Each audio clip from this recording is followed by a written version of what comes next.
All right, you can still hear me? Yes. Perfect.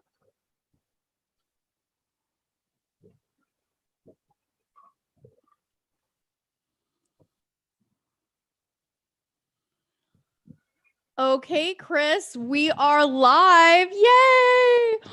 All right. Well, welcome, loves. Welcome, welcome, welcome to another episode of Real Fertility Answers. And if you are new to this channel, this is Rosanne Austin. I'm the creator of the Fearlessly Fertile Method. And on with us is Chris Axelrad, the founder of the Axelrad Clinic in Houston. And we are back for another week of helping to give you real fertility answers. And the question that we are going to tackle today, and you'll notice that Chris's video is not on. He's engaged right now doing some stuff, so don't worry. But we have his mountains of wisdom with us here. And so the question that we're going to be tackling today is, can I speed up my fertility journey? Can I speed up my success? Because if you've been on this journey long enough, it seems like any time that we spend on this journey is cray, right? Like it seems like it's too long. A day, a month, years can feel like they're just stacking up, and it can feel like we're on this journey forever. So the question becomes, is there anything that we can do to speed up that success? And so that's what Chris and I are going to be digging into today. And there's a lot of different directions that we can go when it comes to this topic. And when I was thinking about this topic, Chris, and I can't wait to hear what you have to say, I was thinking to myself, that question, how can I speed up my success, is actually an interesting one. There's both the practical aspect of this, but then there's also this sort of philosophical mindset part of this. And when I was thinking about it, my initial, like when I think back to all those years ago when I was on my journey, I know this question is something I wrestled with a lot. But now that I'm looking at it on the other side of it, the first thing that comes to mind is like this immediate response of, who says you have to speed it up? Right? Like who says that you're not exactly where you need to be at this time? And I know that's like, that comes from a very different perspective, but from a practical standpoint, women can find themselves saying, hey, I'm up against the clock here. My clock is ticking. I've been doing this for X number of months or years. How can I speed this up? What are some of your initial thoughts, Chris, when you think about this question? Well, I mean, I hope you can hear me okay. Can you hear me? Yes, we can hear you great. Awesome. I mean, my first thought is I always think about things that I learned playing music.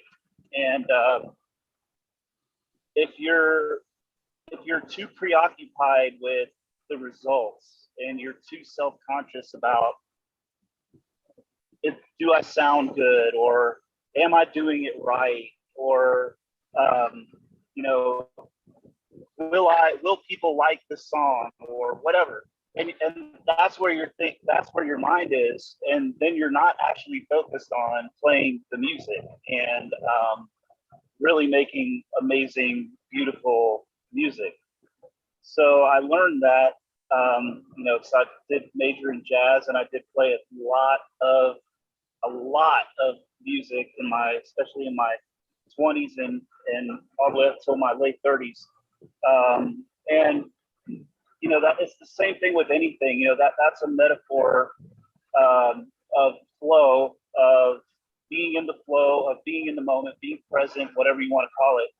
And that focus on the process that you are involved in right now versus obsessing on the destination and where you want to be. And when you do that, you suddenly get to a place where you only have so much capacity to begin with. I mean, I was just teaching a course yesterday to about 40 other practitioners that I teach my method and how I treat patients and all this kind of stuff. And one of the things I mentioned is, the human body is a finite instrument. We can't just stuff it full of whatever we want for as long as we want and expect it to continue to respond. And that stuffing it full is not just stuffing it full of food or stuffing it full of whatever.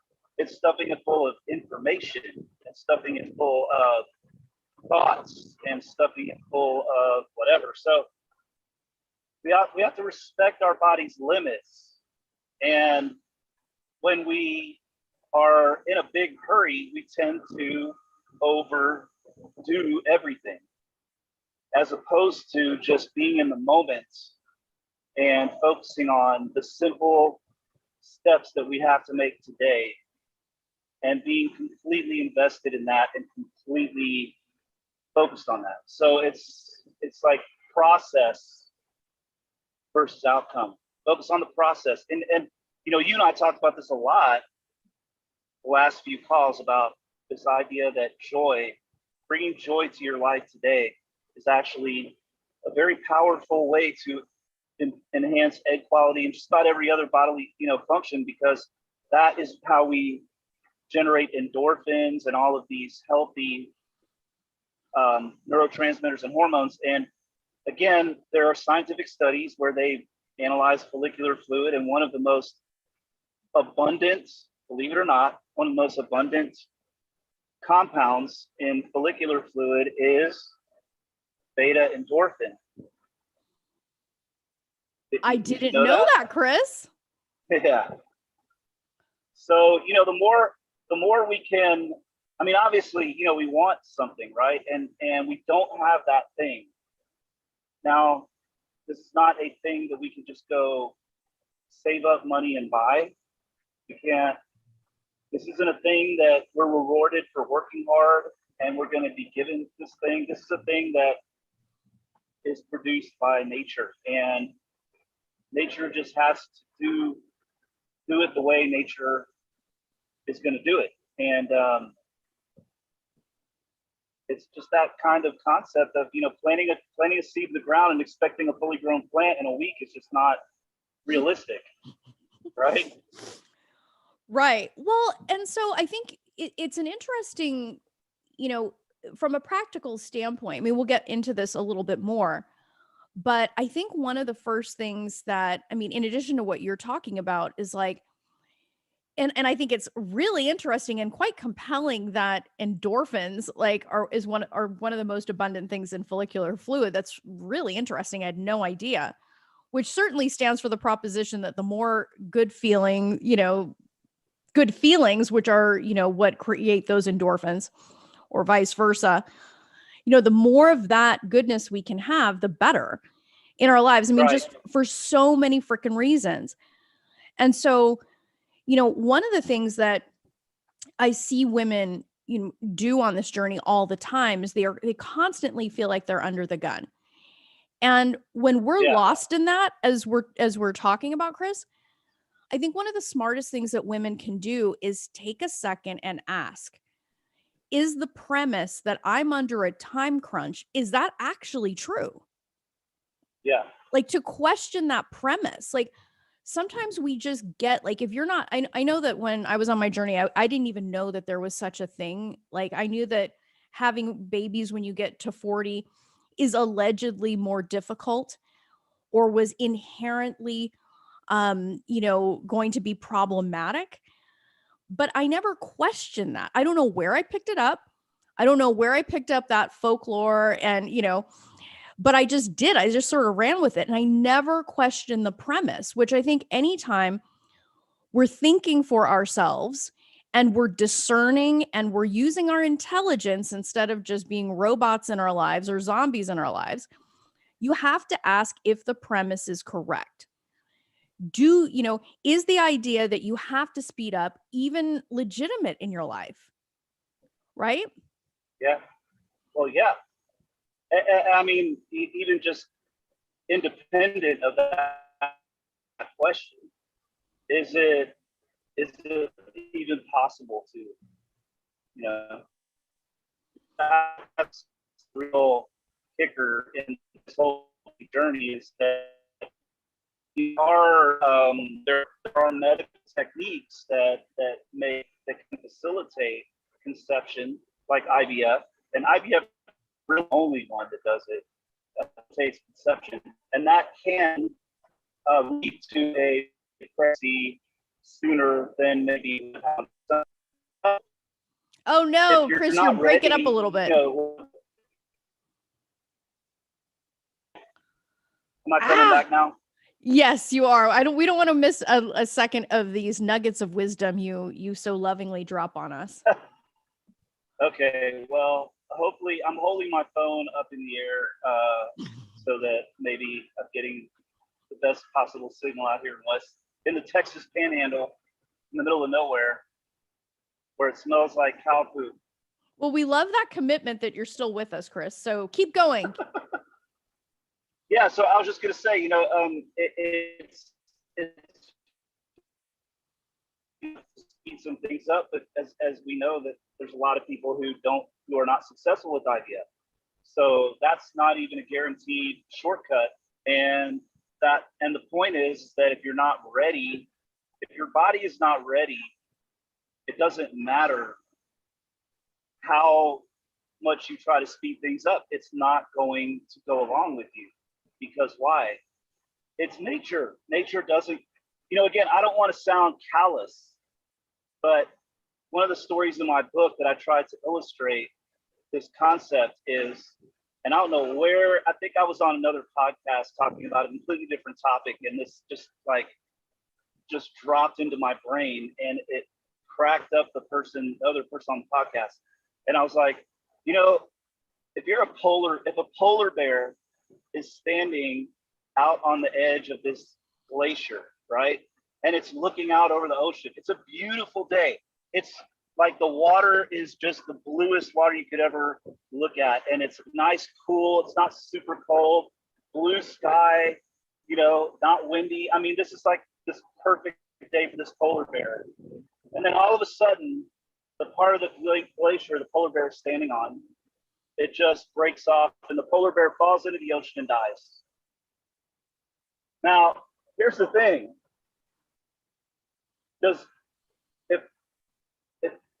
If there's no humans around, right? Does anybody cry? Is it a sad thing that this happened? Like, imagine humans don't even exist. And no, it's not sad, right? It's just nature. It's like, well, the polar bear was in the wrong place at the wrong time, and nature just did that, and nature's not going to give the polar bear any kind of special treatment. And so that's how we have to show up. This is just in general. We have to show up as if we're not going to get any special treatment from nature. What did you call it? God universe? God universe source. Yeah, Gus is not going to give us special treatment. Okay, Gus has its laws and it's the way that it operates. And what Gus is waiting for us to do is to just accept those laws and align with them. And, Gus doesn't care whether you have a baby or not. I'm sorry. Gus doesn't care Gus doesn't care if I do X, Y, Z or not. You know why? Because Gus knows I'm immortal. Gus knows that at my core of who I am, I'm always okay. So Gus is way beyond this idea that we are, our happiness and our peace in life comes from anything but just being happy and peaceful. Gus knows that we don't need all that other crap. And you know what? We don't need a baby either. And that's the hardest thing for a lot of people to hear, especially when they're in that place. Sometimes they think that when I say that, I'm trying to discount their desire, and I'm definitely not. I'm saying that, would it be amazing based on where you are right now in your life and the vision that you have for who you want to be and what you want to be doing in a year or two? And that obviously includes a baby. So obviously it would be awesome to be already knowing that part of your life journey is unfolding, right? Right. But the reality is, and this is something that the sooner you are able to see this and admit it to yourself and accept it, because you're not being disloyal to your future child. So, oh no, Chris, we missed that your little mind nugget. to possibility, and really possibility, the truth. Okay, hang on. Hello. Yeah, we can hear you. Oh, now we can't.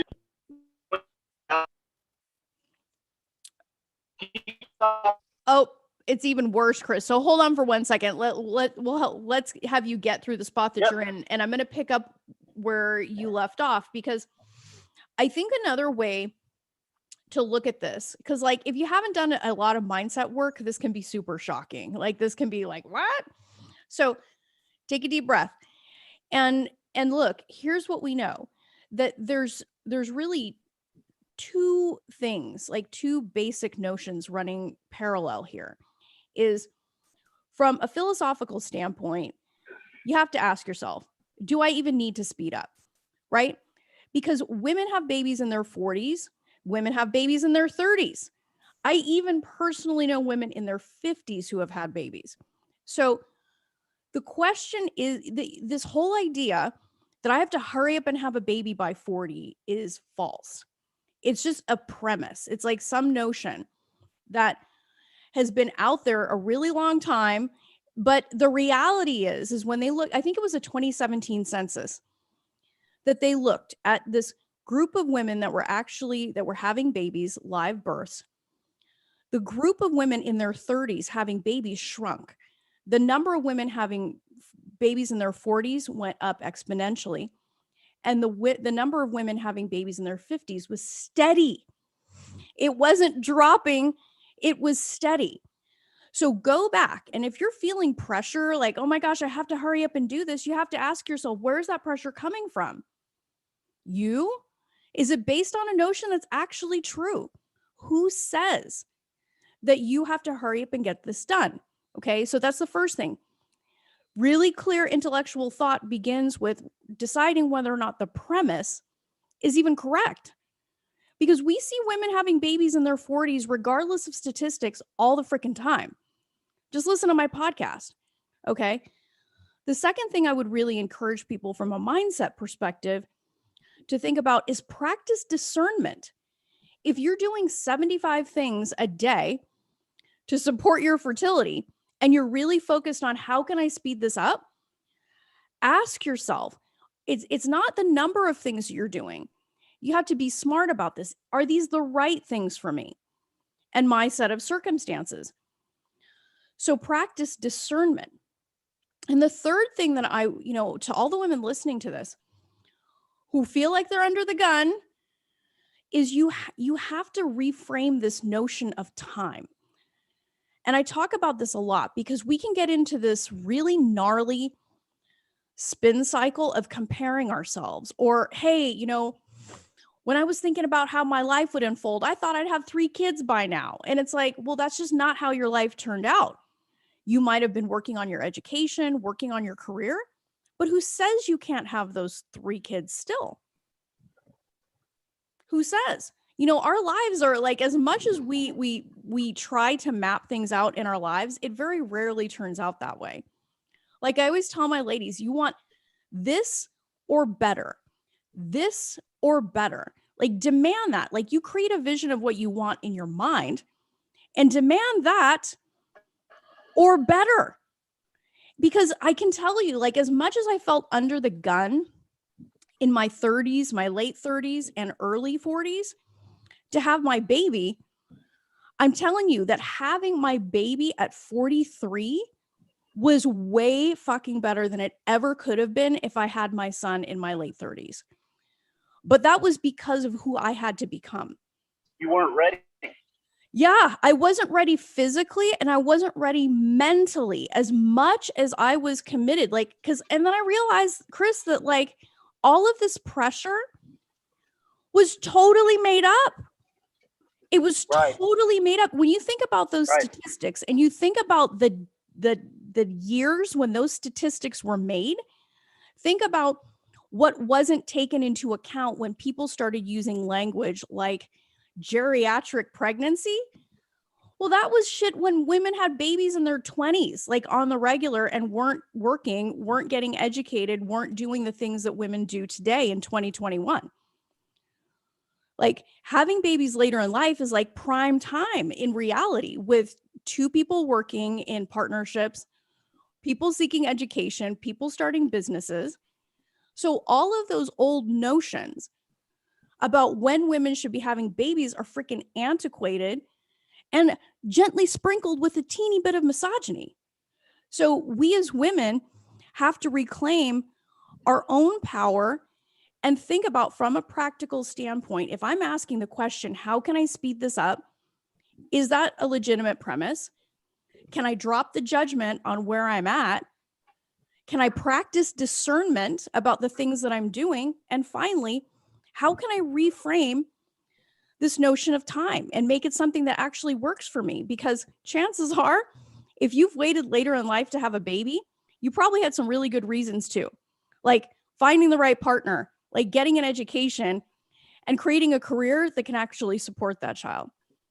What do you think, Chris?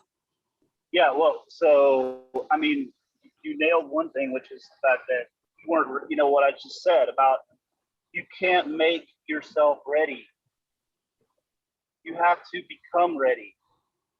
And becoming ready is about living your life today and being who you are today and focusing on just really just caring about yourself, really caring about yourself, not just self-care. This whole, you know, we use these buzzwords and they become meaningless after a while, like wellness. What the hell does that mean anymore? You know, it's just become a buzzword. It has no meaning whatsoever.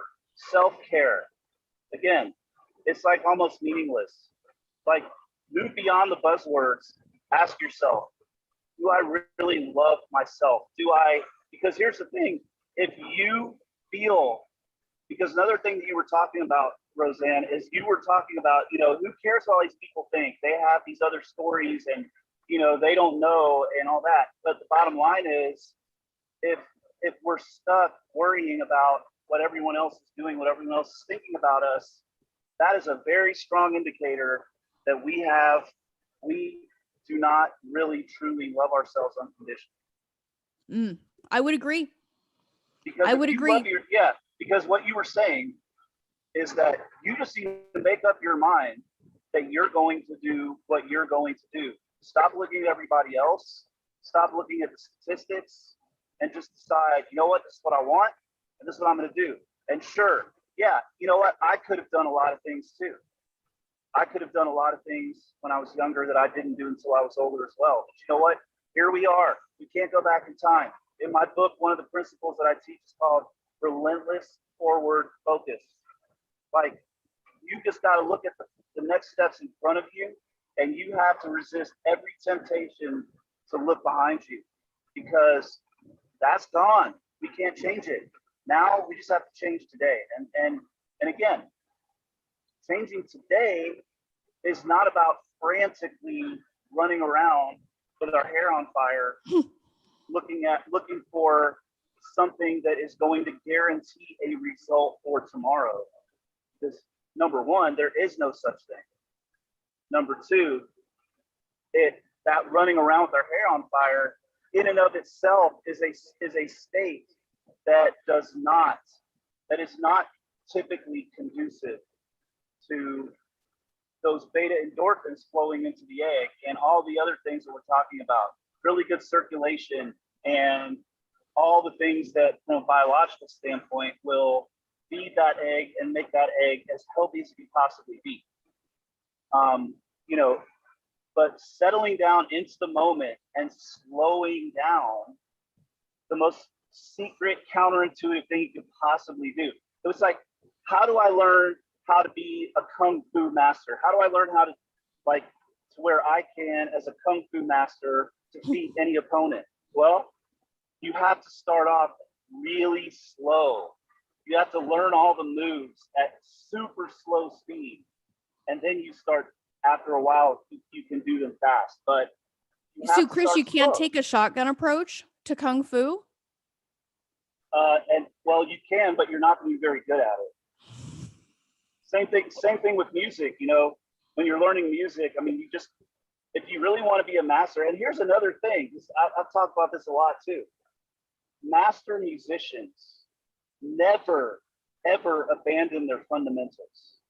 So when you go see like a master pianist or someone who's an amazing singer or someone who's an incredible guitarist or whatever they are, I guarantee, well, number one, there's been a lot of, you know, practice that's gone into becoming that good. But the second thing is, no matter how good they get, they still do all the basics.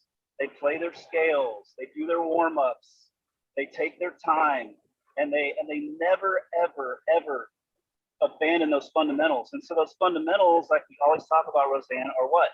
Drink water like water, not sparkling water, not flavored water, not juice, not smoothies, not this, not that.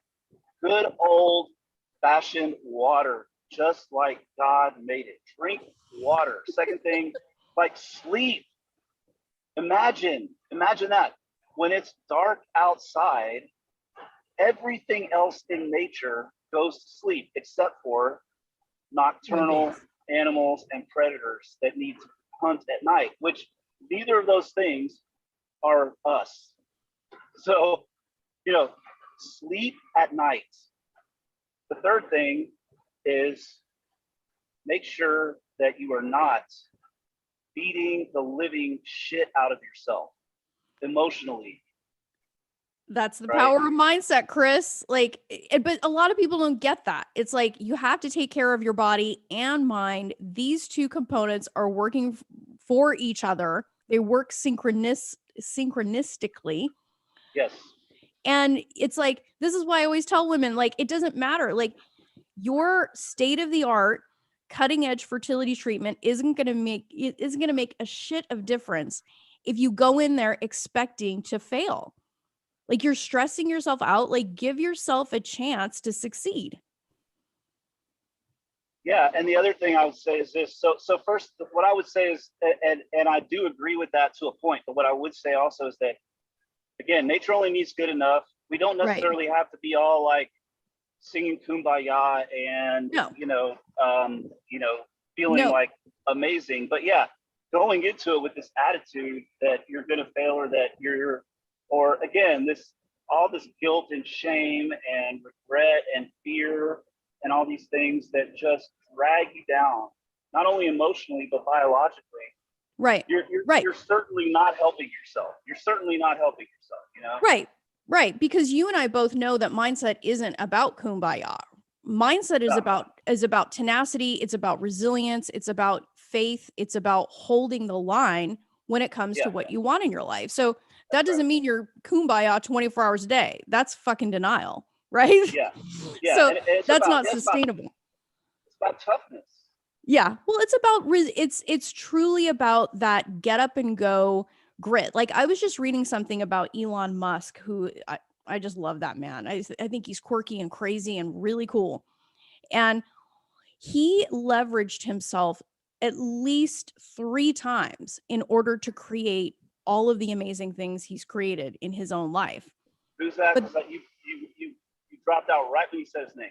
Oh, Elon Musk. And it's like, you think about somebody who came from an abusive home, leaves South Africa, goes to Canada, like does all this crazy good stuff, revolutionizing the way that electric cars are made, the way people think about money with his involvement in PayPal, SpaceX, like all of these things. Like, you have to have such single-minded ferocity for what you want. Like, I mean, one of the things I tell the ladies all the time is, hey, this desire in your heart to be a mom, it's there because it was meant for you. You've got to go for it. And it's so funny because I was reading this quote the other day. I thought it was so cool. And somebody had written, you can't fuck up what's meant for you. Whatever that happens to be, it's coming for you. And so if you could go about your day on this journey, knowing that you're going to be provided, like, instead of beating yourself up for failures, you're just going to be provided with information. That's all something is. If we attach meaning to something that isn't there, then we position ourselves to make bad choices. It's simply information. These things are not failures. So there you have it. So Chris, let's talk about, okay, so we've talked about the philosophical and mindset portion of this. What about from a physical standpoint? If a woman is looking to quote unquote speed up her fertility, what are some of the things, in addition to the water, the sleep, mindset, like what are some additional things that somebody who let's say in their 40s and they're saying, hey, okay, it's game time. I'm not going to pressure myself, insanely, but hey, I want to have a baby by the time I'm 50 or whatever. What are some of the things they should be looking at? Wow. That's a good question. I always just go back to embrace the simplicity, like surrender to the simplicity. And if you're not doing those three basic things that I talked about, double down on those things. Like that's where we always have to start. We cannot shortcut past that. In my opinion, especially the older we get, the fundamentals matter even more. And so I'm kind of inclined to just like be like, and this is sometimes what frustrates sometimes my patient. My patients they don't get frustrated to the point where they're like, I'm not going to work with you anymore, but they'll ask me all these questions and I'll just go, well, did you drink your water? How's your sleep? Are you sleeping? Are you sleeping 8 to 9 hours a night? And I just keep hammering on that shit because you can ask me every damn question in the world.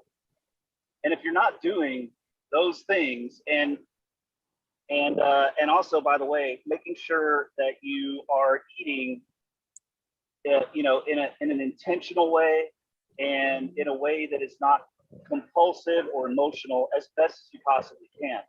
Eating in a way to like feed your body, not to just give yourself pleasure and give yourself an escape from your frustrations or whatever. And food is by nature a very joyous thing. It's something that we get an endorphin rush from because, of course, we're attracted to food. It's necessary for our survival. But some people start to use food as a substitute for real meaning in their lives and meaningfulness in their lives, like doing something fun, doing something meaningful that they enjoy. And food becomes that thing. And not that we shouldn't enjoy our food, but not at the expense of our health.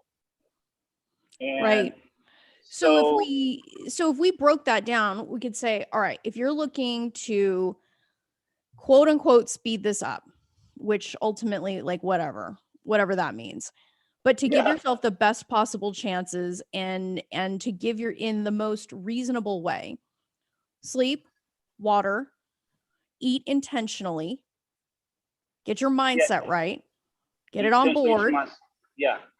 And then I think I would love to hear what you have to think about the discernment piece, because obviously, the thing that unquestionably you encounter with your patients is, I got to do everything, right? I got to do all these things. Like, people get online, they read all this crazy, they start concocting diets for themselves instead of talking to a professional. And doing all these things because they heard Baby Dust 6789 on some unmoderated board say that eating pineapple is going to cause, implantation. Like, what the hell is that? Baby Dust 6789. So no, here's the thing. With supplements, supplements are huge in the fertility space, right? And rightfully so, they can be extremely helpful. So supplements are certainly an accelerator, potentially, but supplements are not an accelerator when are rarely an accelerator when it's a shotgun approach, like you were talking about. Like, so, someone's, and I see this a lot, people come in and they bought the book that starts with the egg, or they bought some other book. It starts with the egg is like the big one that, I know that the author was very well intentioned, and she's very, she's an academic. She's a researcher. She had her own fertility journey and things like that. And she really put her heart and soul into that book. But that book is also so heady. It's so intellectual. It's so, in my opinion, it's almost too far ranging. And for the lay person to read that book, most of the people that I've talked to who've read that book did not feel better after reading the book. They actually felt like they were more confused and more overwhelmed. And what they end up doing is taking pretty much all the supplements that book recommends, which is a lot. And you don't necessarily need to take all the supplements. And also sometimes taking all the supplements is actually, again, like I said earlier at the very beginning of what we were just doing here, I mentioned that our bodies are a finite realm. The body doesn't have infinite capacity to handle just whatever we decide to dump into them, whether it's food, whether it's supplements, whether it's medicine, whether it's thinking, thoughts, ideas, knowledge. We have a finite amount of capacity. And when we take all the things, hoping that something will work, there's a really good chance that two things are happening. One, two or more of those things are basically just canceling each other out. So, you're not even getting any benefit. Chris, where were you all those years ago when I was canceling myself out, like doing crazy shit? Yeah. Like, that's such a great point. Yeah. And then because like you'll take something, so like a really simple example of this is you're taking let's say royal jelly, or you're taking DHEA or Maca to because you read that it helps with egg quality, but then you're taking DIM, which is a estrogen. It's not really an estrogen blocker, but it definitely helps the body to metabolize estrogen, so that the body clears estrogen. Because you were told you had endometriosis, and you read somewhere, and you might have read, and it starts with the egg, that DIM is really good for women with endometriosis, and maybe that'll help calm down your endometriosis. Well, what you're basically doing is any benefit that you're getting from the Maca in terms of boosted estrogen is just being canceled out by the DIM. So you just back where you started. You just went in one big circle, basically. Chris, I must have been transmitting that to you energetically, because before you even said that, I went back to what my supplement drawer, because I had a drawer just for fucking supplements, because they had taken up so much room on my counter. My husband would walk by and shake his head. So I had to hide my obsession in a drawer. And the first thing that came to mind was my royal jelly. Like, I don't even remember why the fuck I thought I needed to take royal jelly. I just heard I should. And I also had this bag of Maca, which apparently wasn't such a great idea for me to be taking as an individual, but I was taking it anyway because I thought I needed to. Like, it's all of this crazy self-diagnosis shit. Like, right, exactly. And so, that's the other aspect of it, is that when people they're doing the shotgun supplement approach, not only are they sometimes taking things that are just canceling each other out. So you've got supplement A and supplement B, and taking them at the same time, you end up with a net zero, or even sometimes a net negative effect. Why? Because again, I said, the body is a finite entity. You can only process so much at once. And if you're taking too many supplements, sometimes you're really putting your body through a lot of stress. Your body loves you. It's always going to try to do whatever you tell it to do. So, it's not just going to give up on you, but it certainly can get stressed out. The other thing is, you're just taking a lot of things that aren't really going to be addressing the problem that you have. Right. And that's where a professional comes in, like someone like me who has helped thousands of women and has really boiled everything down. And if you get my book, Awakening the Seed, you'll see that my supplement logic and my supplement process and the rational kind of thing that I go by, it's, number one, it's based on, almost 20 years of experience.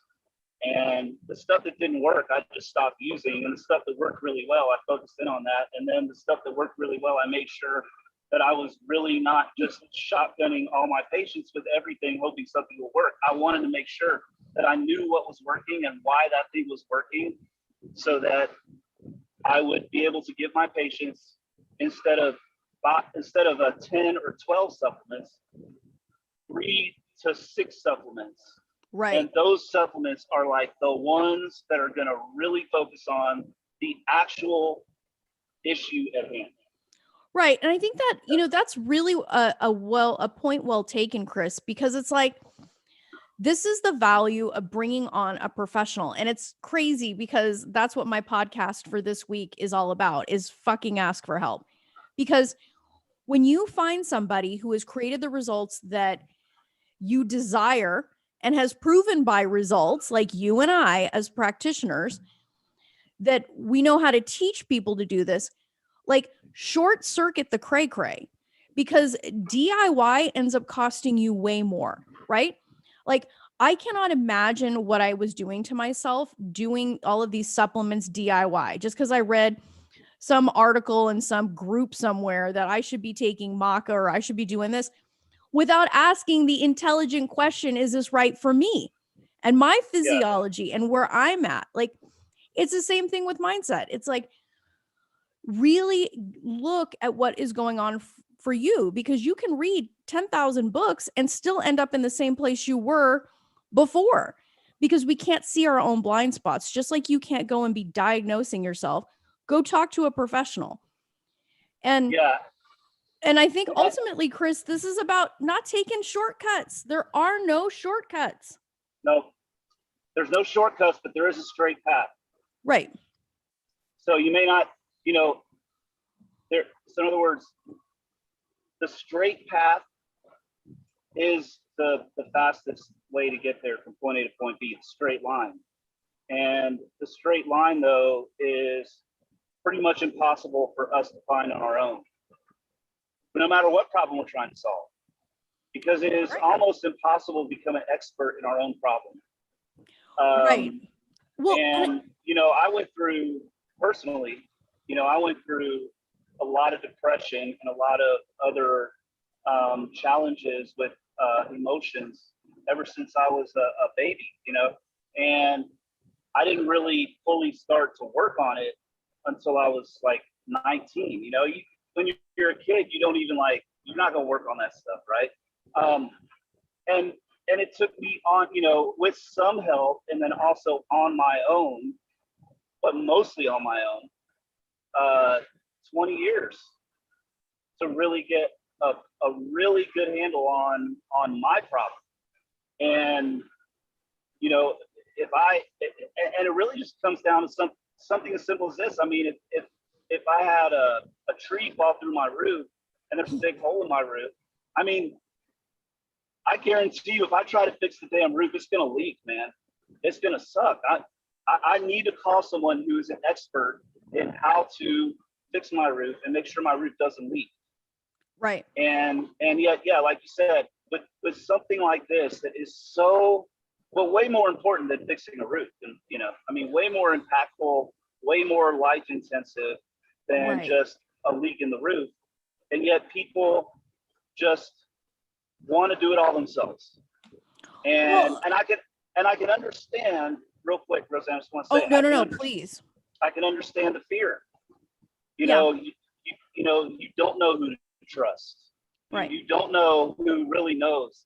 You may have already been to a doctor or a couple of doctors and been very disappointed in either A, how you were spoken to, or B, the results that you were getting. And you start to think, man, I just need to do this myself, because obviously no one's gonna be able to help me.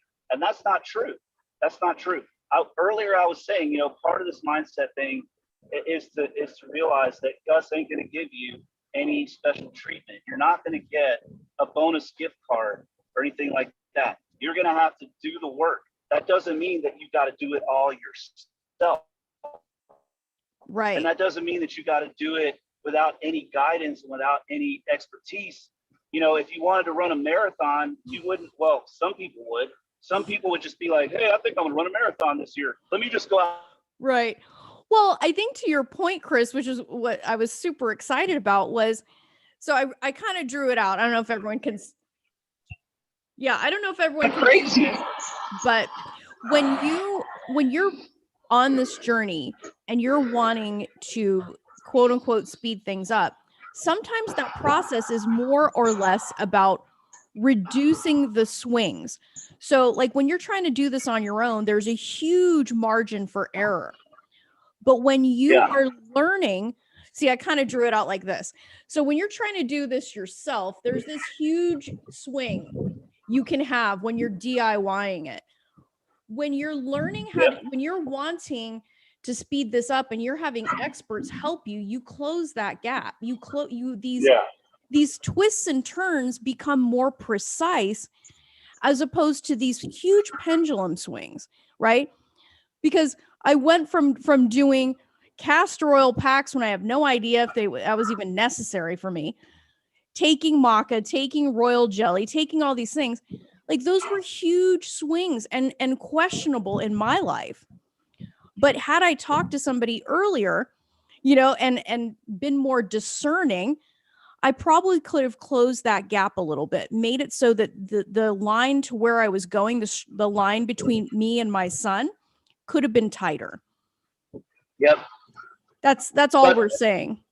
Yeah, but the other side of that coin is, you could have come to me and asked me, and I would have told you all the things, and you probably wouldn't have believed me.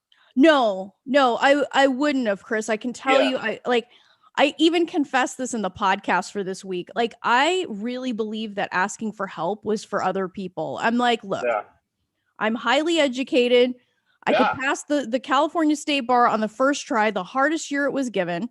You're a badass prosecutor. Like, yeah, I'm like, I don't need this. I don't need this. It's like somehow that's why I was saying even in the podcast that sometimes what makes us so good at our work is actually a deficit in other aspects of our lives because we close ourselves off. We don't want to learn. And so, and I think, bringing this full circle back to our topic here about, can I speed this process up?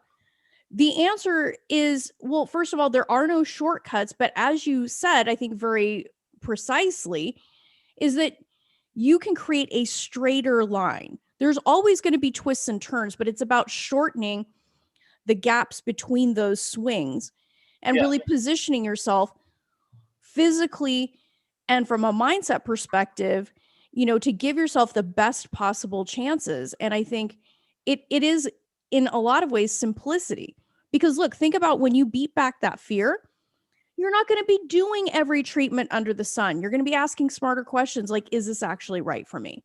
Which could hugely impact how quickly you can achieve success on this journey. But then again, going back to the very first thing is, who's to say you have to do it quickly?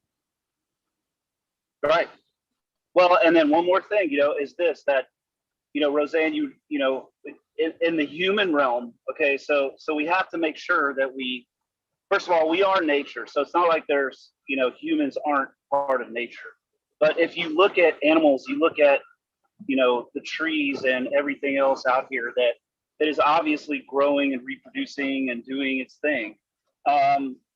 They just very naturally do those things. They're not thinking about it. They're not overthinking it. They're not trying to make it happen faster or make it happen slower. They're just following nature, and it just happens. And in the human realm, we have achievement, and achievement is whole different kind of mindset. It's a whole different game that you're playing. So, I wouldn't, because you mentioned, that, in some ways your achievement may have been a deficit in some ways.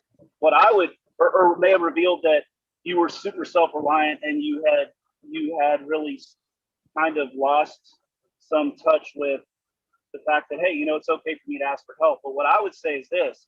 What I would say is that you can't even really compare. You're on a completely different plane. You're on a completely different field when you're talking about something like fertility. It's not the same process. Exactly. It doesn't have anything to do with how hard you work. It doesn't have anything to do with how hard you try or how much you want.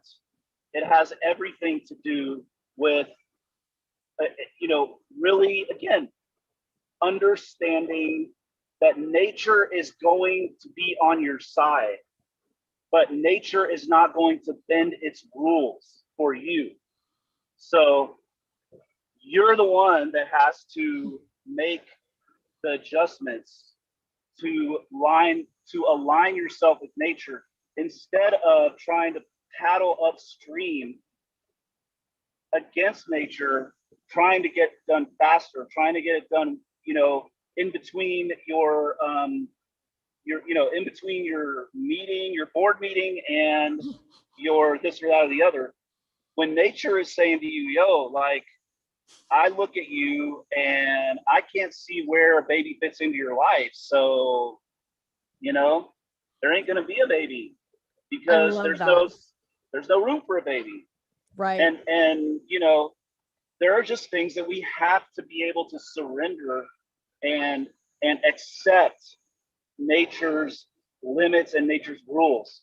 Because again, there's a great philosopher, Chinese philosopher, Lao Tzu, and one of his favorite sayings, and I used to use this in my free talks even 10 years ago when I was doing a monthly free talk, and I would talk about stress management, and I would talk about hormone balance, and I would talk about fertility and things like that. Every month I would do a different topic, but I would always use this quote, and the quote is something along the lines of that nature simply works, or the way is what it is. It will not change simply because we don't agree with it. It's like we can't. True that. You can't sue nature because nature didn't do X, Y, Z. Right? I love that. You're not going to get anything. Yeah, well, but I think that's definitely a point well taken, and I think it's I think we're definitely one of these episodes we're going to have to talk about surrender. We're going to have to talk about the process of surrender, and it might have to be like a multiple episode thing because that's one of the hardest things for us to do as human beings is surrender, especially when we're lovably type A, control freaky professionals. But so let's answer just a couple questions before we wrap this up.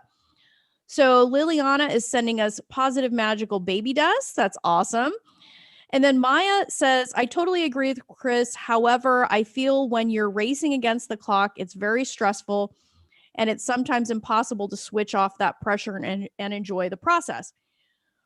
Well, Maya, I would say with love, you can switch off the pressure because the only person putting the pressure on you is you.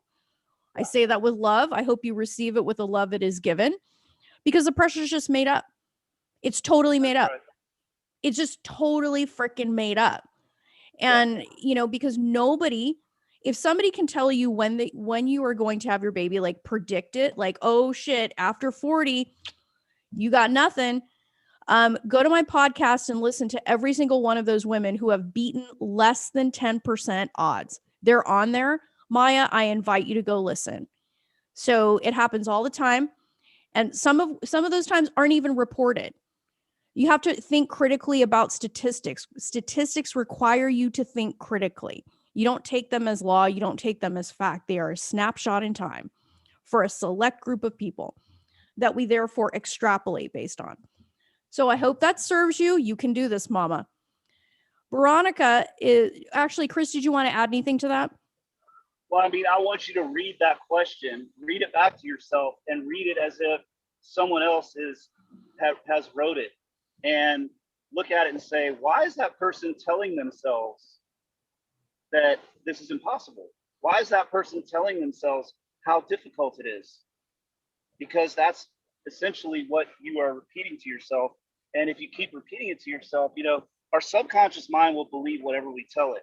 And if you don't believe that's true, you can just look at a lot of the things that have been happening in the last 3 or 4 years, and especially in 2020, COVID, and some of the recent things that have happened where, you could argue that there's more and more people that have really started to act upon some interesting beliefs. And That's because if you keep repeating something over and over, eventually your subconscious mind will simply accept that it's true. And then that will define your behavior.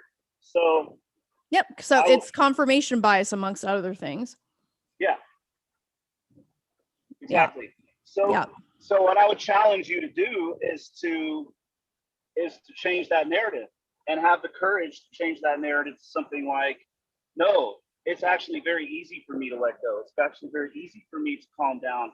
No, it's not hard for me to trust nature and to, in fact, I trust nature right now. Like, I feel like nature is on my side and time is on my side, and I am really, really, I feel a sense of certainty about my future that I've never felt before. I love that. Your story. Make that your story. I love that. That's so good, Chris. I freaking love that. Okay. And then Veronica says, outside of meditation and sleep, what else could help the 2-week wait? Nutritionally, that could help with implantation. Is it a warm food thing? It's not necessarily a warm food thing. I would say it's definitely, don't wake up and eat 2 tubs of ice cream followed by, a bucket of ice. That might really hurt your stomach, and but no, it's really not. I mean, let me just say this right now, and I say this with a lot of love, because I was educated in Chinese medicine. That was my foundation in medicine, and I have a ton of massive respect for the sages of that medicine who really, really figured so many things out without the instruments, the scientific instruments that we have today. So many of the things that they wrote down and things were so insanely accurate, but just in a different language and a different terminology. However, at the same time, there's a lot of superstition in Chinese medicine, and the superstition comes from areas where they were not well informed. And so, for instance, cold, this idea that exposure to cold is somehow going to invade your uterus and cause you to have a miscarriage. Now, what I will say is this: 800 years ago, 1,000 years ago, now we have to have what is it? The required caveman reference, right?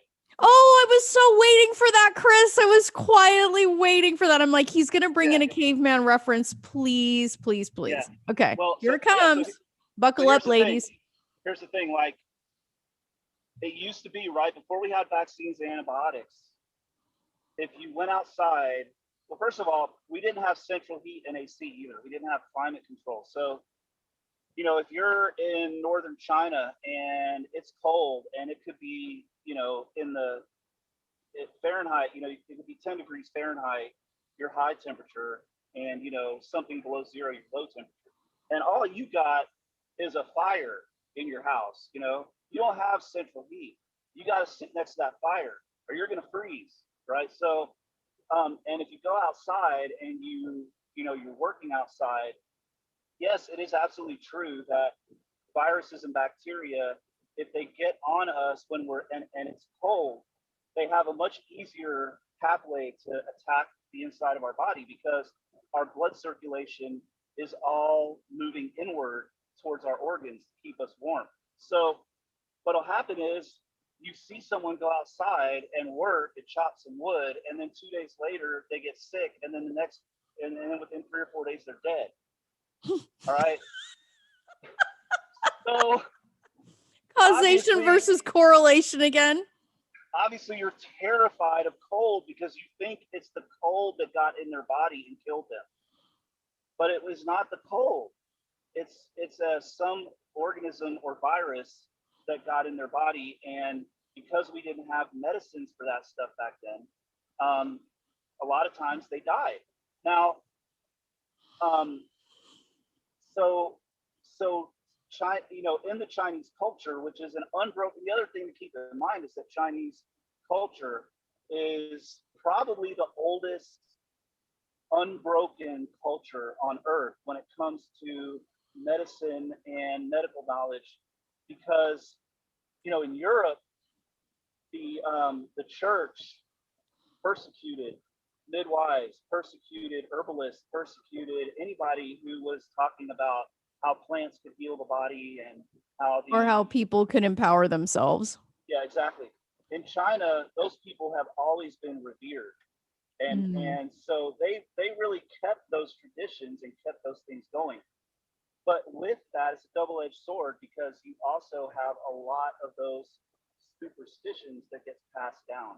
And one of them is, don't drink cold drinks. Cold drinks will make you sick, or cold drinks, it's just, and it's this idea that cold getting into your body is the problem.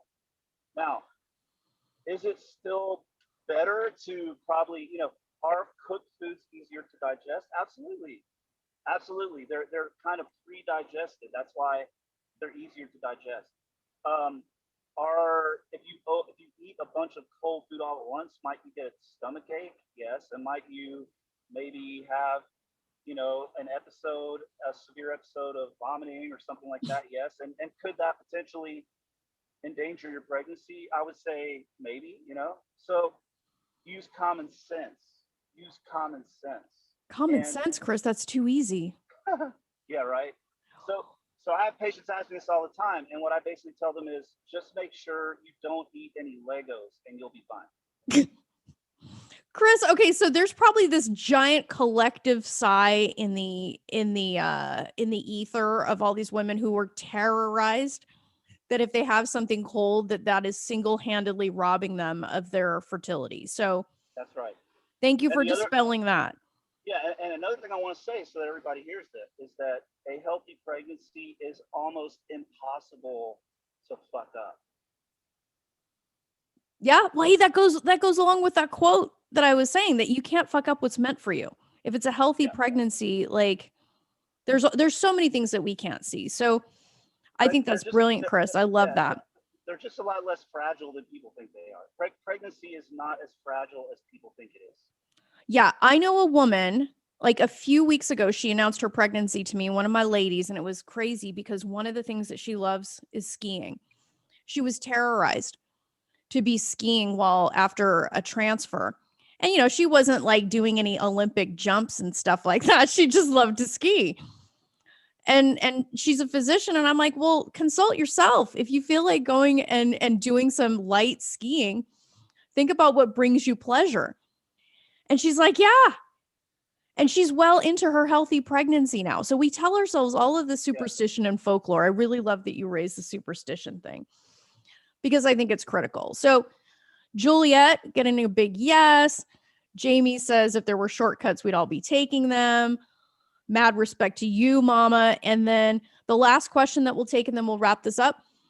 Katie Hansen asks, what can be done or taken to increase uterine lining? Background, chronic thin lining with PCOS. 6 unsuccessful timed intercourse cycles and 3 unsuccessful IUIs. So, I mean, that might be something, Katie, that you'll need to consult Chris with directly, but what are your initial thoughts? Well, what I would say is this. If you're trying on your own and you're doing IUIs, then you don't know if the lining is why you're not getting pregnant. There's no definitive proof that the lining has to be of a certain thickness in order for pregnancy to take root, because we don't get ultrasounds on every single woman that ever gets pregnant on planet Earth. So certainly there's this idea that we would like to see it at least 7, hopefully 8 millimeters if we're doing an IVF, frozen embryo transfer, something like that. But there's really no one knows. Like, we don't have the measurement of every uterus that ever bore a child. So, don't make the assumption that it's your lining. Right. When you're trying on your own and you're doing IUIs, there's a lot of other variables that are also in play. And there's just, what I would call entropy, or just, like the fact that sometimes you just don't get pregnant, and that's not because something's wrong. Right, because there's IVF transfers, Chris, where they say you've got this, The rhino's incredible beautiful. embryo. You have this perfect fluffy lining. All the stars are in alignment. The planets are in alignment, and it still doesn't happen. Right. And you know what? And you're never going to know why. And I always tell people, like, there are some unanswerable questions, and it's really important to know when you're asking an unanswerable question and stop asking them, because you're just gonna like, you know. I love that, Chris. Ask a smarter question. I mean, why is only smart to a point, and then it becomes an obsession, and then that's unintelligent. Well, you know, it's not even about smart to me. It's just like, because there's really smart people that get stuck on unanswerable questions. Right, which is why it's not smart. But like you said, the discernment aspect of it, really look at that and go, okay. And again, that might be where you need to speak to an expert, because, you know, someone like me, if you ask me why, you know, why isn't my lining getting thick? And like I just said, like I just answered your question, right? Why isn't my lining getting thick? I've done this many IUIs, and I've had time intercourse this many times, and I'm still not pregnant. And my answer to you was, well, how do you know it's your lining? And that kind of blows up your whole question, right? And so it's, again, I think, like you said, Rosanne, it's about, this is where you would want to probably, you could, you know, you're more than welcome to book a pre-initial consultation with me, where we can talk about your situation, and if I feel like I can help you, I would be glad to do that. As far as just, you know, the biological kind of like, look at your supplements and just get a handle on it, but these, you know, that's a question where you're probably a little out of your depth, you know, like, because you're asking about your lining when we don't even know if that's why you're having these, that's why you're not getting pregnant. So yeah. Right. So consult Chris and your practitioner of choice, Katie, and go from there. So, Chris, it was a pleasure, and we're so glad that we were able to ride through northern Texas with you. And you know, I just remembered why I love to do videos and other things while I'm on road trips, because there's just a different level of focus and energy, and I don't know. I think it's all those years of being on the road playing music, and I just, when I'm on the road, I'm just in this very contemplative state that I get a lot of good ideas. So. And we benefit from the caveman chopping wood references. So thank you, Chris. Keep your eye on the road. And ladies, thank you for joining us. As usual, we're so delighted to be here with you. You guys go have an amazing week.